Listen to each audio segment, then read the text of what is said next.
Magandang araw, teammates, at welcome muli sa isa na namang masayang kwentuhan kasama ang inyong mga paboritong sports personalities dito sa Beyond the Game with yours truly, teammate Daryl Oclares.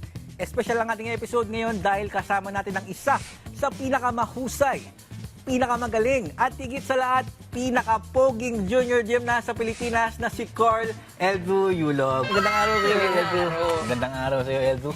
Eldru, ang unang tanong ko talaga sa iyo isa, matagal ka nang nag-gymnast, no? Yes.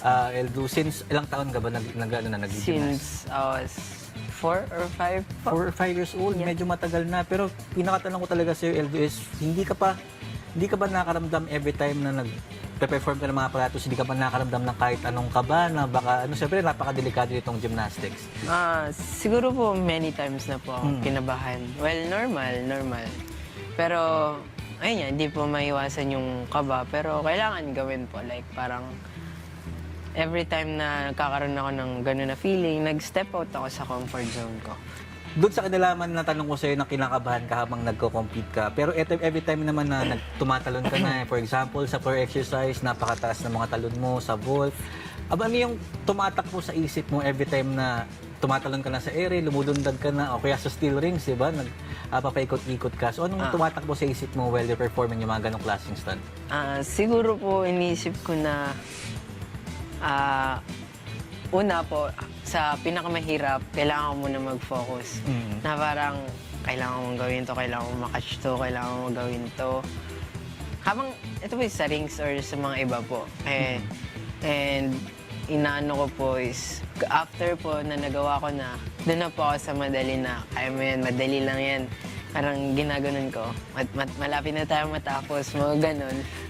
Nabanggit mo sa mga bawat interview natin sa'yo every time na yung favorite mong aparatos pagdating sa artistic gymnastics, there's vault, and of course, there's floor exercise. Pero kung, halimbawa may piliin ka, isa lang pipiliin mo buong buhay, yun na yung pinakagagawin mong aparatos sa gymnastics. Ano yung pipiliin mo at bakit? Siguro po, floor po. Floor. Ayan. Bakit floor exercise ang tingin mo pinakagagawin mo na buong buhay mo? Siguro po kasi sa vault, ibibigay mo talaga yung lakas mo sa takbo. Tapos, ibibigay mo pa yung lakas mo sa attempt na parang sa pushing. Tapos, ayun, after nun, like parang napaka-exhaust mo na. Parang, yung hingal mo like parang aso na. Yung ganun po. Nakakapagod. Oo po, yung sobra pong takbo. Kasi kailangan nyo po ng momentum dun pag titira po pag every time na maglalan ka, yung pagod nyo po talaga is parang mga times 5, mga ganun. Pero ito, since floor exercise, ang main difference niya between men and women's artistic gymnastics, sa men's walang music, and then sa women's meron. Pero ikaw, kung piliin ka, for example, magpe-perform ka ng floor exercise, tapos lalagyan mo ng tugtog na OPM, anong kanta ang pipiliin mo para pag-perform ito? OPM? Kahit anong kanta, kahit hindi OPM, anong ilalagay mong kanta dun sa magiging performance mo? Mala Sam Smith ang vibes. O yun, nala Sam Smith, parang medyo, medyo senti yung mga ganong dating na tugtog. Insanity, mga ganun. Imagine, tumatalon ka, tapos kumakanta ka ng Stay With Me. You're not the only one. Imagine mo ba, tumatalon ka ng Stay With Me, tapos umetalo ko sa air. Tapos nag-stay ka na dun sa Nag-stay ka na dun sa air, di ka na bumabalik. Pero ito, Eldru, since hindi talaga madali ang pagiging isang atleta, nabanggit mo na rin most of the time na kailangan may mga sinasacrifice ka, including yung diet, of course. Pero after the competition, of course, may nahanap-hanap ka na pagkain after the competition. Like, reward mo ba? Like, manalo ka ng gold medal, ito yung magiging reward mo after the competition. Kung may isang pagkain na gusto mong kainin every after competition, ano yan? steak. Ayun, ang bilis ng sagot. Steak. Steak agad. Bakit steak ang gusto mong kainin? Bukod sa protein, masarap ang steak para sa, lalo na medium rare na steak. Nako, natakam din ako sa medium rare na steak, pero parang gusto natin kumain yan. After nito, kain tayo agad ng steak. Pero ito, Eldru, siyempre, bilang isang gymnast, may mga skills ka na na-apply mo rin sa totoong buhay. Like for example, yung floor exercise, nakakatulong ba yun para kumbaga hindi ka kumbaga yung mga dinadaanan mo, mas aware ka ganyan. Kasi ba, for example, may bato dyan, tapos bigla ka na lang tatalon bigla. Tatalon ka na lang bigla ng ganun pag may nakita ka mo. So may mga ganong Tapos instances ba? stick land. Oh my Siguro po, all the time pag ganito yung level, tapos gaganon din po. Like, Parang tatalon ka na lang sa humps, gaganong ka pa. No? Oo, Talagang ganun ginagawa mo po. na siya. Pero na-apply mo ba talaga yung mga gymnastic skills mo sa personal na buhay? Paano siya nakatulong sa'yo? siguro po, yeah, about the strength po. Kasi minsan, pag hindi abot ni mama, kailangan tumalon. Alam mo naman si mama, hindi naman ganun katangkaran. Ano ba pinapabot sa'yo ng mama mo every time? Mga delata po, mga baso, mga ganun po. Ngayon naman, tutuloy natin ang kwentuhan sa ating segment na tatawagin nating Behind the Play. So ito, Eldru, may papakita ko sa iyo mga picture at syempre kwento mo lang yung story behind yung image na yon. Ito yung unang picture na nakikita natin sa screen. Ayan. Ayun, bagitong-bagito ko pa dyan, Eldru. Ilang taong ka pa dyan? 8 years old ako niyan. 8 years old, batang-bata mo pa dyan. Saan ba yung location yan? Sa Russia po, like, nag-compete po ako niyan sa Russia. That Siya. time. Oo, medyo malayo dun. Kwento mo naman yung story behind that image. Parang napaka-inosente ng yung gaze dyan. Pero ano ba talagang iniisip mo during that time? Steak po, sa mashed potato. Hindi, ano po kasi, kakatapos po kasi ng competition yan. And nanonood na lang po kami sa mga other contestant. Pagod na po ako niyan. Tapos nanonood ako po sa beam na nakaganyan po. Sa beam. Tapos di ko po alam na nakatulala na po pala ako. Tapos bigla po akong pinicturean. So ano naman yung pakiramdam dyan? Of course, 8 years old ka, nakarating ka sa Russia. Siguro po, masaya po. Well, hindi lang po siya nakaka-enjoy kasi parang lima-lima yung jacket na nakapatong sobrang lamig doon. Sobrang lamig po eh. At negative 20 degrees po. Negative 21. Buti kinayanan mo kasi for sure 8 years old ka, medyo ano pa yung balat mo, medyo Lamigin manipis po. pa, lamigin. Pero kasi dyan po sa facility nila, mayroon po silang heater kaya okay lang naman po. Okay, ito naman, Eldru. For our second picture, ready ka na ba? Parang di siya ready. Ayan. Ayan ang second picture natin. Ayun o, napakabata niyo pa dyan. Kasama mo yung kapatid na gymnast din, of course, si Eliza Yulo. And ito, last year lang kinunan, no? Kasama mo rin si Eliza. Same pose. Pero parang wala masyadong nagbago. Gymnastics pa rin. Kwento mo naman, anong story behind that image? Saan yung mas bata kayo dyan? Sa Abad Santos po, competition po namin na Manila Meet po.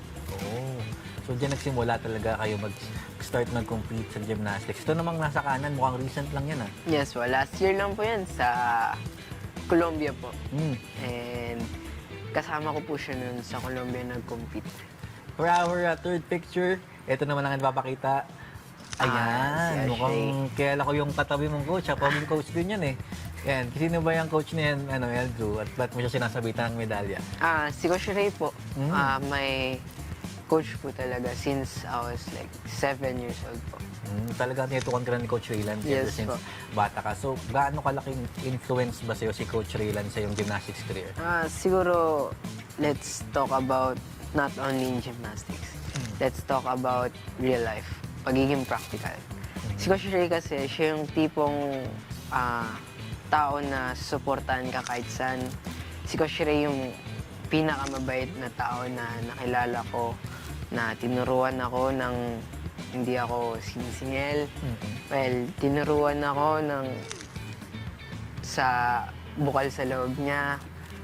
And si Coach Ray din, bukod sa pagtulong sa gymnastics, tinutulungan niya rin ako kung paano magdesisyon sa buhay ko na kung gusto mong gawin yan, ito ang katapat mo or ito yung consequences na maano mo. So, I might say na napakalaking influence sa akin ni Coach Ray kasi he's not just my coach, but he is my father na rin sa gymnastics. Not just gymnastics, kahit sa labas din ng bahay. Siya rin ang tatay ko sa lahat. Kaya ako siya sinasabitan kasi hindi ko lang pangarap yung ganyan. Pati yung kanya, pangarap niya rin yung ganyan. Ayan, shoutout kay Coach Ray.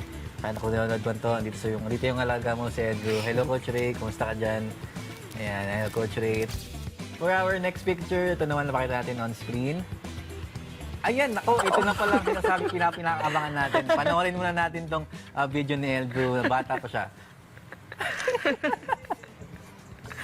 Grabe naman, yan pala ang hidden talent ni Eldrew, oh. Oh. Parang pag ginawa mo yan ngayon, mapagalitan ka ng coach mo, no? Ayan, grabe. Ayun, no? Sobrang energetic talaga ni Eldrew. Uy! Grabe, buti. Parang gusto ko ngayon pagawain sa'yo ng live, Eldrew. Kaya ba yan gawin ngayon ng live?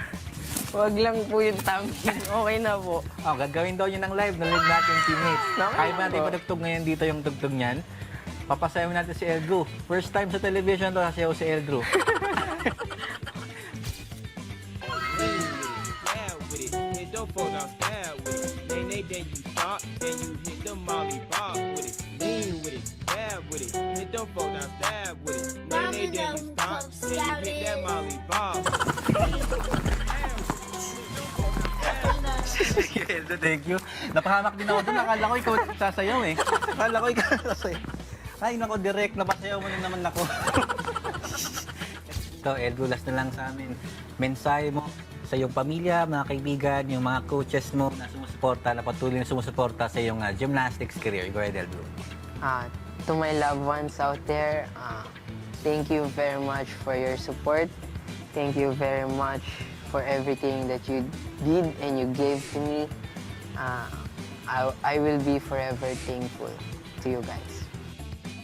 Maraming salamat, Eldrew. The pleasure is mine. Inabangan natin yung pagsayaw natin sa TV. Magpe-premiere ating pagsayaw sa mga susunod na ito siyentong Beyond the Game. Ito naman, teammates, maraming salamat sa pagsama sa amin ngayong araw. Muli ako po si teammate Daryl Oclares at magkita-kita ulit tayo sa susunod nating kwentuhan dito lang sa Beyond the Game.